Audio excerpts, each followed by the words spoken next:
ಬ್ರೇಕ್ನ ನಂತರ ಮತ್ತೆ ಸ್ವಾಗತ. ಕ್ವಿಕ್ 25 ಸುದ್ದಿಯನ್ನು ನೋಡ್ತಾ ಹೋಗೋಣ. ರಷ್ಯಾ ಉಕ್ರೇನ್ ಯುದ್ಧದಲ್ಲಿ ಕನ್ನಡಿಗರು ಸಿಲುಕಿದ್ದಾರೆ. ಉದ್ಯೋಗಕ್ಕೆ ಅಂತ ತೆರಳಿದ್ದ ಕಲಬುರಗಿಯ 3 ಕಾರ್ಮಿಕರನ್ನ ಯುದ್ಧಕ್ಕೆ ಬಳಕೆ ಮಾಡಲಾಗಿದೆ. 3 ಸೇನೆ ಸಮವಸ್ತ್ರ ಧರಿಸಿ ಗಡಿಯಲ್ಲಿ ಕರ್ತವ್ಯ ನಿರ್ವಹಿಸುತ್ತಿದ್ದಾರೆ. ಭಾರತೀಯ ಯುವಕರನ್ನ ವ್ಯಾಗ್ನರ್ನ ಖಾಸಗಿ ಸೇನೆಗೆ ನಿಯೋಜಿಸಲಾಗಿದೆ. ರಷ್ಯಾದಲ್ಲಿ ಸಿಲುಕಿರೋ ಬಗ್ಗೆ ಯುವಕ ಮಾಹಿತಿ ಹಂಚಿಕೊಂಡಿದ್ದಾನೆ. ಸೆಕ್ಯೂರಿಟಿ ಕೆಲಸ ಕೊಡಿಸೋದಾಗಿ ಬಾಬಾ ವ್ಲಾಗ್ ಯೂಟ್ಯೂಬ್ ಚಾನೆಲ್ ಏಜೆಂಟ್ 4 ಬಳಿ 3 ಲಕ್ಷ ಹಣ ಪಡೆದಿದ್ದಾನೆ. ಟ್ರೈನಿಂಗ್ ಹೆಸರಿನಲ್ಲಿ ಗಡಿಯಲ್ಲಿ ನಿಯೋಜಿಸಲಾಗಿದೆ. ಸದ್ಯ ಸೈಯದ್ ಮೊಹಮ್ಮದ್ ಸಮೀರ್ ಅಹಮದ್ ಸೋಫಿಯಾ ಮಾಹಿತಿ ಲಭ್ಯವಾಗಿದೆ.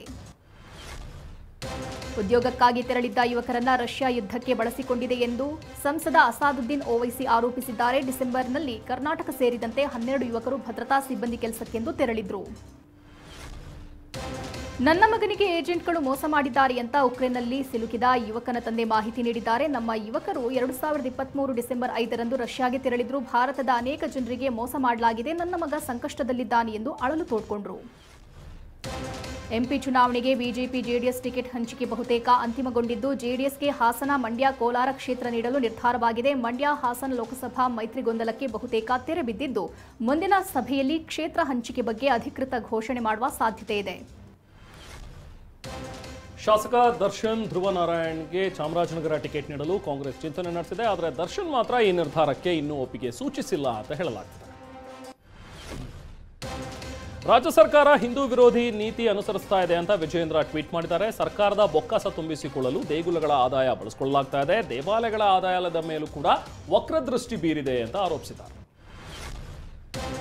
ಇದಲ್ಲದೆ ಸರ್ಕಾರದ ವಿರುದ್ಧ ಬಿವೈ ವಿಜಯೇಂದ್ರ ವಾಗ್ದಾಳಿ ನಡೆಸಿದ್ದು, ದೇವಾಲಯಗಳಿಗೆ ಕನ್ನ ಹಾಕುವ ಕೆಲಸ ಮಾಡ್ತಾ ಇದೆ ಅಂತ ಕಿಡಿಕಾರಿದ್ದಾರೆ. ಇದರ ಬದಲು ವಿಧಾನಸೌಧದಲ್ಲಿ ಹುಂಡಿ ಇಟ್ಬಿಡಿ ಅಂತ ಕೂಡ ಕಿಡಿಕಾರಿದರು. ಇನ್ನು ವಿಜಯೇಂದ್ರಗೆ ತಿರುಗೇಟು ಕೊಟ್ಟಿರುವ ಸಾರಿಗೆ ಸಚಿವ ರಾಮಲಿಂಗಾರೆಡ್ಡಿ, ಒರಿಜಿನಲ್ ಹಿಂದೂಗಳು ನಾವು, ಇಷ್ಟು ವರ್ಷ ದೇವಸ್ಥಾನಗಳನ್ನ ಹಿಂದೂಗಳನ್ನ ಕಾಪಾಡ್ಕೊಂಡು ಬಂದಿದ್ದು ಕಾಂಗ್ರೆಸ್ ಸರ್ಕಾರನೇ ಅಂತ ಹೇಳಿದ್ದಾರೆ.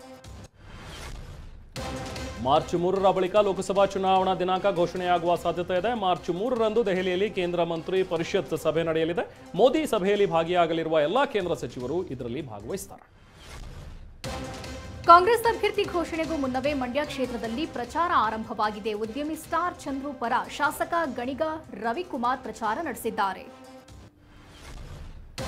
ಉಡುಪಿ ಚಿಕ್ಕಮಗಳೂರು ಲೋಕಸಭಾ ಟಿಕೆಟ್ ಫೈಟ್ ಜೋರಾಗಿದೆ. ಸಂಸದೆ ಶೋಭಾ ಕರಂದ್ಲಾಜೆ ವಿರುದ್ಧ ಅಭಿಯಾನ ಮುಂದುವರೆದಿದೆ. ಶೋಭಾ ಹಟಾವೋ, ಬಿಜೆಪಿ ಬಚಾವೋ ಎಂದು ಕಾರ್ಯಕರ್ತರು ಕ್ಯಾಂಪೇನ್ ಮಾಡುತ್ತಿದ್ದಾರೆ.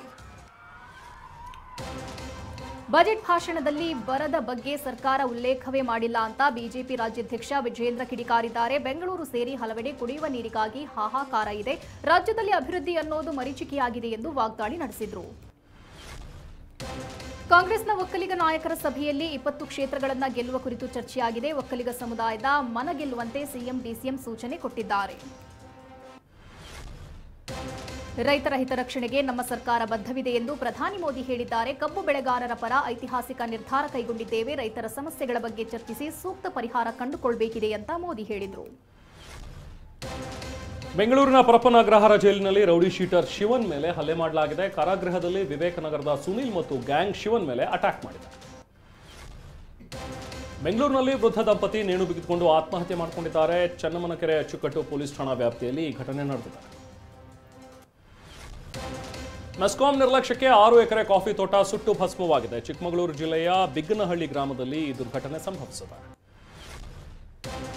ಉಡುಪಿಯಲ್ಲಿ ಬನಿಯನ್ ಗ್ಯಾಂಗ್ ಬಳಿಕ ಬುರ್ಖಾ ಗ್ಯಾಂಗ್ ಈಗ ಆಕ್ಟಿವ್ ಆಗಿಬಿಟ್ಟಿದೆ. ಅಸಲಿ ಚಿನ್ನ ತೋರಿಸಿ ನಕಲಿ ಚಿನ್ನ ಮಾರಾಟ ಮಾಡ್ತಾ ಇದ್ದಾರೆ. 3 ಮಂದಿಯ ತಂಡ ನಗರದ ಹಲವು ಜ್ಯುವೆಲರಿಗಳಲ್ಲಿ ಕೈಚಳಕ ತೋರಿಸಿದ್ದಾರೆ.